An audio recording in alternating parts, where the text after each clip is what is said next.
ఒక KG potato, ఒక KG onion, tomato, ఒక కేజీ పొటాటో, ఒక కేజీ ఆనియన్, టమాటో, ఒక కేజీ పొటాటో, ఒక కేజీ ఆనియన్, టమాటో.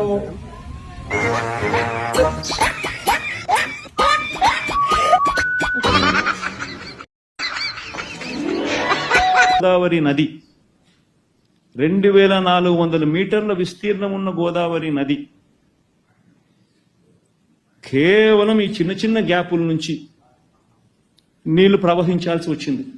2400 మీటర్ల విస్తీర్ణం ఉన్న గోదావరి నది 2400 మీటర్ల విస్తీర్ణం ఉన్న గోదావరి నది రాత్రి ఒక అలర్ట్ లేకుండా, ఒక సిగ్నల్ లేకుండా నీళ్లు బుడమేరు నుంచి